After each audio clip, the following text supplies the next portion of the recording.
We're in trouble right now as far as our law enforcement is concerned. Everyone's having trouble. I know you've interviewed the mayor and some city councilmen, and LeJan Cephas. Listen to me, which I like about the mayor and the city council of Cambridge. They are doing something that's never been done before, in my opinion, or at least during my lifetime that I've worked for them. They're listening to us. They invited me to a work session. They listened to what I had to say. And I told them, for a healthy police department, you need to be able to recruit, the 3 R's, recruit, retain, and retire. You need to get them in the door, you need to keep them, and then when they get like my age, you need to get them out the door, because now they're a liability, they're too old, they're just too old. What has happened with previous city councils were, when they had to balance the budget, they did it on the back of the city employees. They didn't give raises.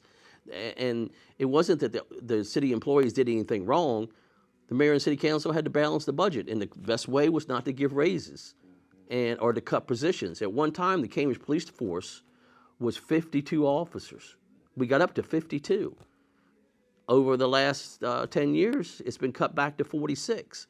Currently, they're supposed to be 46. In actuality, they have 32 officers, of which several are out on injured or administrative leave, and we have another one that's quitting on this coming weekend, so it's down to 31. So they're actually down to like 29, almost 28 officers. And just like I said a while ago, when I started there in 1988, there was 28 of us. So we're back to 1988. And Salisbury is offering $25,000 bonuses for certified police officers from other agencies to come there. Other places are offering bonuses. Other departments are offering more money. I think Salisbury's also got in the works where if you live in the city of Salisbury, it's tax-free. They don't, tax-free if you own property. I mean, they've given a break here for Cambridge police officers. They've also given bonuses out for if they recruit somebody. But, you know, the damage has been done. The department is so far down that the officers that are there now are working 12-hour shifts instead of a 9-hour shift. They're shorthanded, and like I said, they've had over 30 shootings this year, 3 murders. There's parts of this town that are just like St. Michael's and Oxford and everywhere else, but then there's parts of this town that are like Salisbury and Baltimore. You know, we've got a little bit of everything. We need more officers than we have right now. Do we need to go back to 52? Maybe not. But we're not even at 46, which is where we're supposed to be at right now.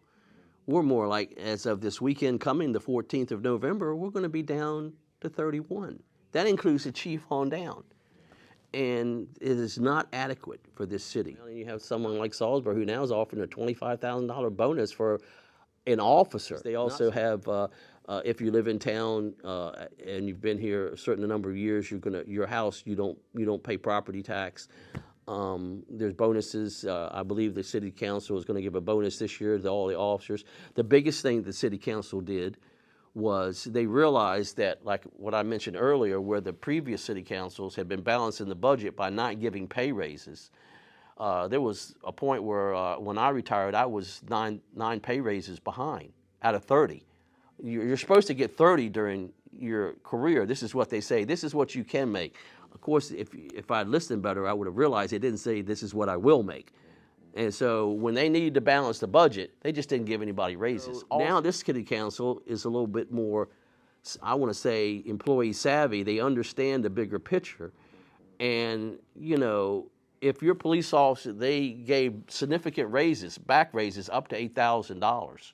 Some officers were as much as $13,000 behind. And it's pretty hard when you go to the police academy and someone else goes to the police academy, and after 5 years, this officer that's your friend over in Salisbury or somewhere else or Ocean City is making $20,000 more a year than you after 5 years.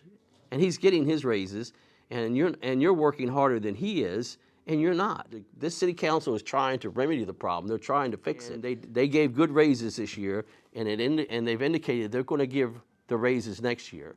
By giving those raises that they gave this year with the city of Cambridge, they stopped the hemorrhaging. They were bleeding officers faster. More were going out the door than were coming in. And that's why we're at the numbers we're at now. They're working on the retention, which is pay and benefits. The recruitment problem is a little bit harder because of the way people feel about police officers right now. Now because of they don't have the officers they have, retention has got facing other problems. They've lost a few more officers, and I'm sure they're saying, well, we gave raises, what the heck's going on? What's going on is that the officers now can still go somewhere else and make more money, and they're being overworked and they're being exhausted. It affects your family. Like if you can't go home because you're constantly working and in court, I mean, your quality of life is not good. So we've got to get recruitment up, to get the numbers up, to lessen the workload on the officers that are there by having a full police department. So if you're down to 31, as we will be this coming weekend, and you're supposed to be 46, you're 15 officers down, which is approximately 30% of the police department. You're down 30%. And you have to provide 24/7 service. And it's unbelievable how taxing it is on these officers. Retirement's working good. The officers are going out the door like they're supposed to. The problem is they aren't coming in the door and they aren't staying. So that's why the department's down. I think that we need to work on the pay and benefits for the city of Cambridge, for the county, for Hurlock. We need to keep common sense that what do we need for our officers. And let me tell you something. I'm now a civilian, been retired 3 years. I pay taxes. I wouldn't want to lose one officer so that I could have another $40 or $50 in my pocket at the end of the year. And a lot of politicians are under the concept that, if I cut taxes, well, I'll have to get rid of some police officers. I can't give them the raises and I can't give them their benefits, but the citizens will love me and vote me in again next year, and I can do more good things. You're throwing the baby out with the bathwater. But you know what? I always like to think, as long as you keep taking one step forward, no matter if maybe you can get to a good place.